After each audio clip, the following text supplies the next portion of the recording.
এই মুহূর্তের একটা বড় খবর আগুনে পুড়ে ছাই হয়ে গেল প্রায় 40 বিঘে জমির গম।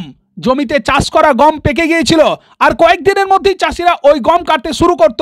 তার আগেই সোমবার পুড়ে ছাই হয়ে গেল বেশ কয়েকজন চাষির জমির গম, আর এতেই মাথায় হাত পড়েছে ওই চাষিদের। ঘটনা মালদা জেলার গাজল ব্লকের বাবুপুর গ্রামে।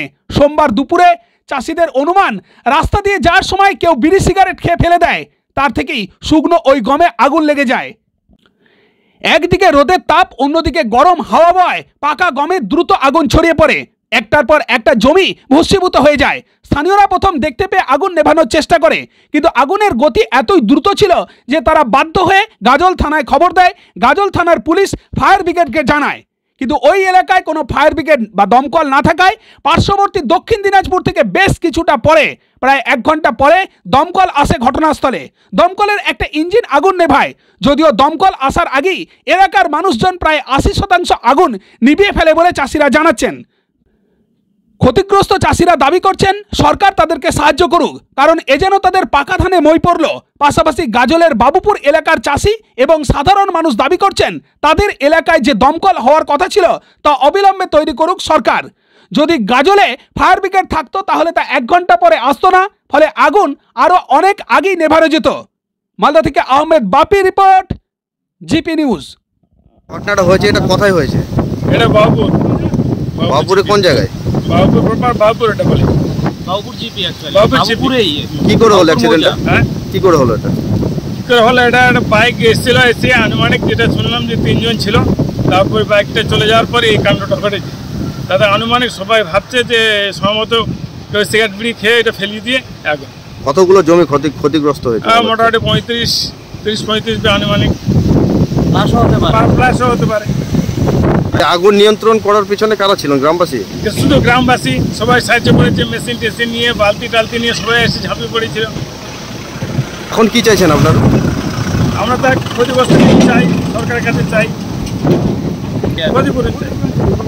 গভর্নমেন্ট আমাদেরকে এটা মানে সুরাহা করুক। আর দিয়েছে কীভাবে ধরিয়েছে সেটা তো আমরা বলতে পারবো না। আমরা কৃষিজীবী মানুষ, কৃষি সংসার চালাই। এখন সেই কৃষি যদি ভিত্তায় যদি নষ্ট হয়ে যায় তাহলে আমরা সংসার চালাবো কীভাবে? অবশ্যই। কারণ আমি নিজে ফায়ার ব্রিগেডে ফোন করেছিলাম। ফায়ার ব্রিগেডে ফোন করার পর ফায়ার ব্রিগেড বলছে যে বাবুপুর অঞ্চল আমাদের এখান থেকে প্রায় 40 কিলোমিটার, মোর দেন 40 কিলোমিটার। তো আমরা বুনিয়াদপুর ফায়ার ব্রিগেডে ফোন করেছি। তার মানে কি এটা হস্তান্তর পর্যন্ত, যতক্ষণে হস্তান্তর করেছি ততক্ষণে অলরেডি পুড়ে গেছে। তো এটা যদি গাজলে হতো কিংবা দেওতলাতে মানে পার্শ্ববর্তী কোনো অঞ্চলে হতো তাহলে আমাদের মানে এটা অতটা ক্ষতিগ্রস্ত হতো না যতটা হয়েছে। আমার নাম জুলফিকার আলম, বাড়ি বাবুপুরে। এরকম কিছু দেখতে পাইনি, সামান্য একটু হিট দিয়েছিল এর মধ্যে, গমের এর মধ্যে, ওইটুকু আমার কাজ করি। হয়েছে? হ্যাঁ হ্যাঁ। কতটা ক্ষতি হয়েছে মনে করছি? ক্ষয়ক্ষতির পরিমাণটা কত? 4-5 বিঘা।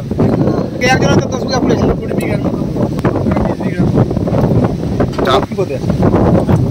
নাম পদ কি পদে আছে? যতদূর সম্ভাবনা সিগারেট বা বিড়ি খেয়ে ফেলে দিয়েছে, মোটরসাইকেল নিয়ে বাইক নিয়ে যাচ্ছে, ওখানে আগুন করে যত সম্ভাবনা সঠিক করতে পারছে। কোথায় লাগা? ওই রাস্তার ধারে, রাস্তার পাশেই। জায়গার নামটা কি? এটা জায়গার নাম হচ্ছে ডিপটি গোল মোড়, বা এই যে পোলট্রি ফার্ম আছে কোন অঞ্চলে? বা কাজী মোড়, এটাই মনে করেন বাবু। হ্যাঁ, মোটামুটি 35 থেকে 40 টাকা কম নষ্ট হয়েছে।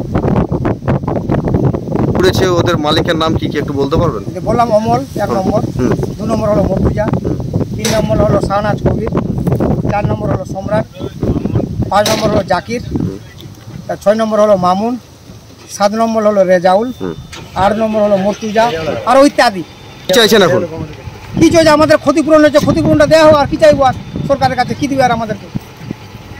আপনার নাম? মাহমুদ হাসান, বাড়ি? নওয়াদা।